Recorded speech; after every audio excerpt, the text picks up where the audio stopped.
হলদিয়া গুরুদুয়ারে সাড়ম্বরে পালিত হল গুরু নানকের 555তম জন্মবার্ষিকী। ধর্ম যার উৎসব সবার, তাই গুরু নানকের 555তম জন্মদিন উপলক্ষে হলদিয়া গুরুদুয়ারে বাৎসরিক অনুষ্ঠানে উপস্থিত ছিলেন হলদিয়া উন্নয়ন পর্ষদের চেয়ারম্যান তথা প্রাক্তন মন্ত্রী অধ্যাপক জ্যোতির্ময় কর, ময়নার রাজা সিদ্ধার্থ বাহুবলীন্দ্র, বিশিষ্ট সমাজসেবী তথা ভবানীপুর উত্তর গ্রাম কমিটির সভাপতি অর্ণব দেবনাথ। এছাড়া উপস্থিত ছিলেন বিশিষ্ট সমাজসেবী বৃন্দ সানাউল্লাহ খান, শেখ সাইফুদ্দিন, পাপ্পু সিং, গুরুপ্রীত সিং, শেখ আবুজা গদফারি, শেখ রফিকুল হাসান, যিনি ওই দরবারের প্রধান পরিচালক, হরমেন্দর সিং।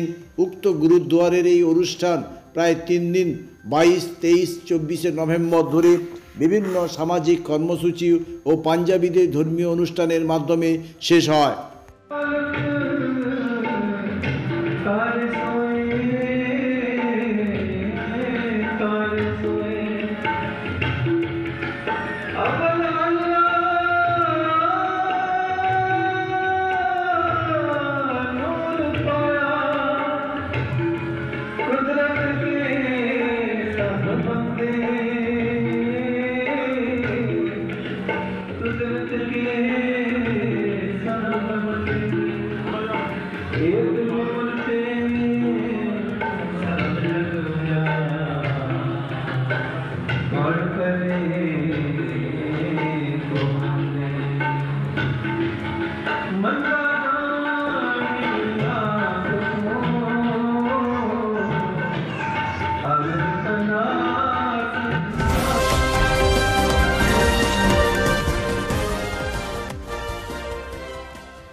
কেকার পেস্ট্রিতে জিবে জল সপারি, ওয়াও আশাতে লাজবাব নিউ বিদ্যুৎ বেকারি, টিপটপ টিফিনে और हैप्पी पार्टी নিউ বিদ্যুৎ বেকারি, মানডে টু সানডে ছোট বড় সবার পছন্দ একটাই, নিউ বিদ্যুৎ বেকারি প্রতিদিন চাই চাই।